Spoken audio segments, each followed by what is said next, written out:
Jammers? Welcome to another episode of Jam TV. So, have any of you guys out there been heartbroken or hurt or haven't been able to get over a relationship and you're really frightened or terrified to even jump into another one and to learn to love again? Well, I know there's many of you guys out there, and what I'm going to talk about is 10 key factors on how to open your heart back again and how to learn to love again and how to open your doors to a new relationship, because you could be missing out on a calling that God has for you, for that magical man or woman in your life to be your husband or wife.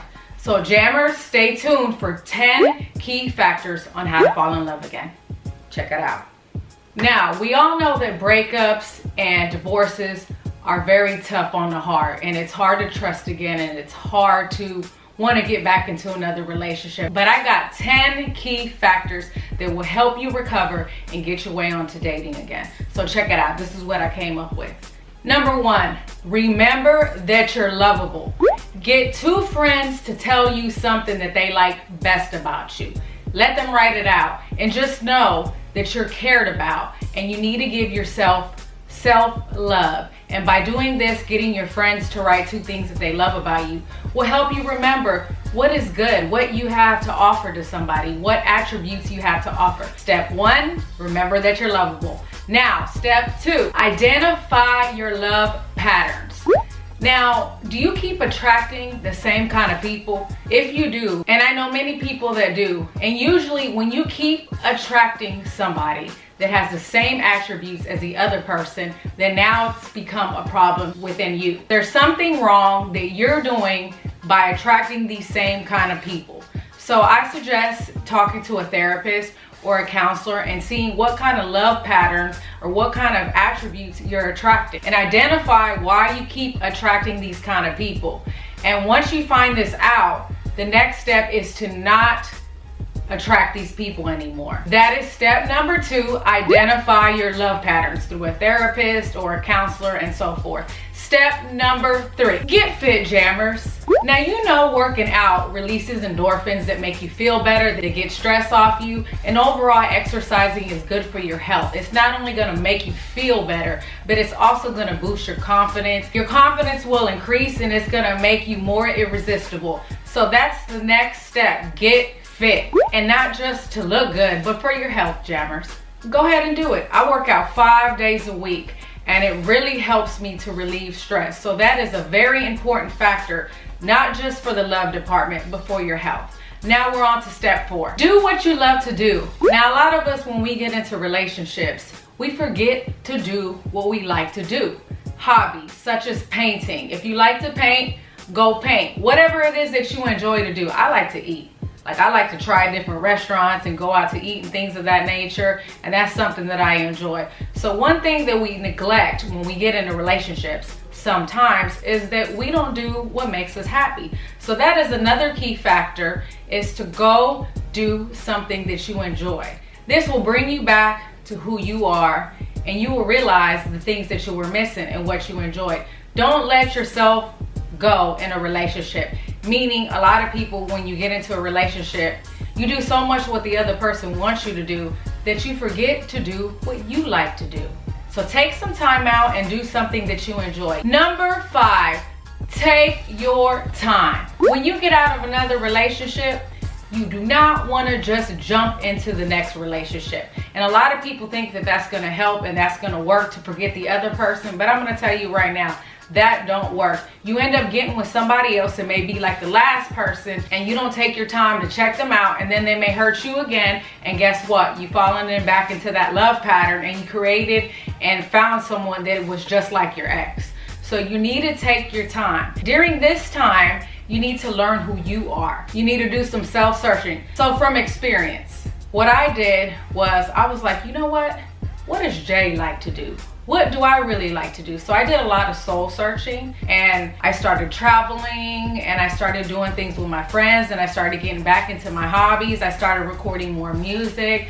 I pumped up on my career even more, and then I met the love of my life, as you guys know, Busy Bone. And that was because I allowed myself years and years and years to heal, and I opened up my heart to something else that I didn't date before. So take your time. Don't get a rebound. Don't just jump into the next relationship. You need to put your foot on the pedal and pause.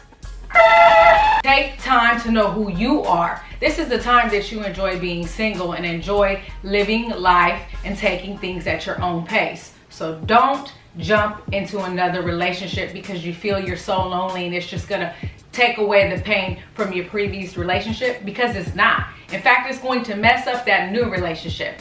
So take your time.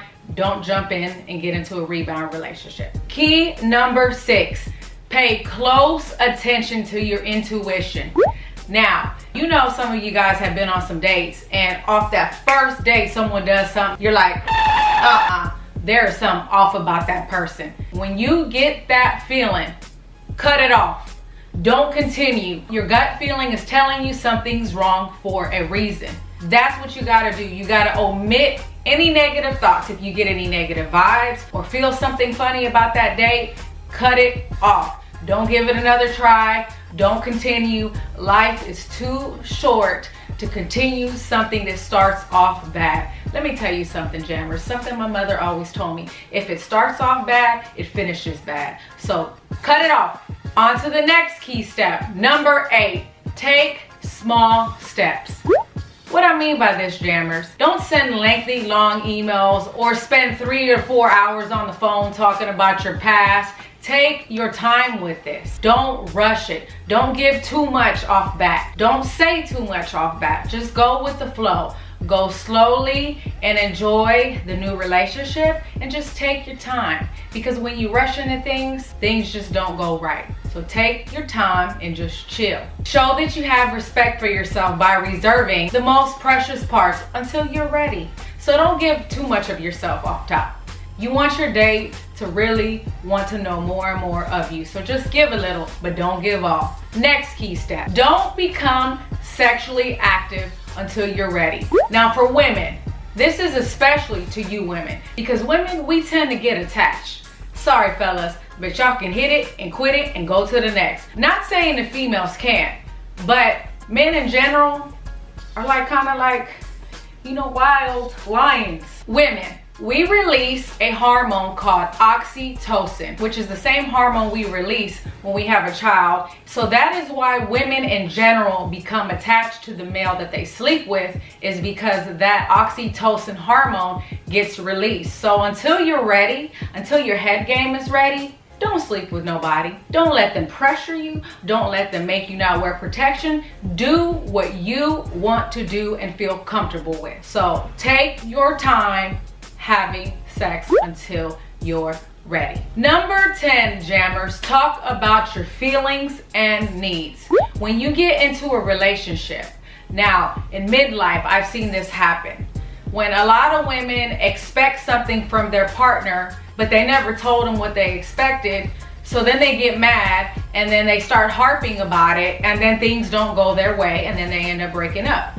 You guys have to tell your significant other what you're willing to put up with, what you're not, and what do you expect, and what you're bringing to the table, and in return, they should tell you the same. Okay, for example, Bay and I, we kept it 100 with each other. When we got together, we said, this is our goals, this is what we want in a woman, male. We told each other everything. We sat down, we discussed everything, like our goals, our future, and we were both on that same page. And I'm glad, because you know what, jammers? I've been hurt too. My heart's been broken too. But I allowed myself to open up those doors, and I met the man of my life, Busy Bone. So jammers, those are the 10 key steps on how to learn to fall in love again. And you gotta want it from your heart. You gotta be receptive, and you gotta be willing to try new things. Because I'm gonna be real with y'all. Some of you guys out there, y'all want the same exact situation that you had before, and that's what's causing all the heartaches. You guys need to change. Don't be superficial. Don't date somebody for their money. Don't just date somebody for their looks. Date someone because you like what's up here and what's in their heart. That is very important. Okay, so take these key steps that I've given you and use it so you can learn how to fall in love again, Jammers, I hope this really helped you guys, because you know what? This has really helped me. I found my husband, the love of my life. I'm so grateful. I thank the man upstairs. But Jammers, I allowed myself to open up my heart again, and I followed these key steps, and it worked for me. So Jammers, if you have any questions, make sure to hit me on my social media sites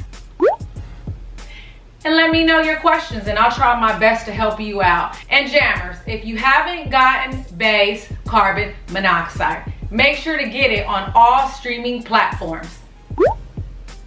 And Jammers, we also have Jam TV merchandise. We have masks, onesies, shirts, socks, and many more other things. You can get that at jcastmusic.com. And Jammers, thank you so much for following Babe and I. We greatly appreciate you, and we're sorry that the comments are off. We have no control over that. I just want y'all to know, because a lot of you guys keep saying, why we turn our comments off. It's not us. It's YouTube. It's to protect our child from pedophilia behavior. There's nothing we can do. Yes, I'm aware that some of our videos don't have our son, but they still turn the comments off. If you're not part of the family, it's never too late. Go ahead and smash that sub button along with that notification bell. And if you like this episode, make sure to give me a thumbs up. Until next time, thank you so much for tuning into Jam TV. I love you guys. I'll see you guys later. I gotta wake baby Jam up. Bye.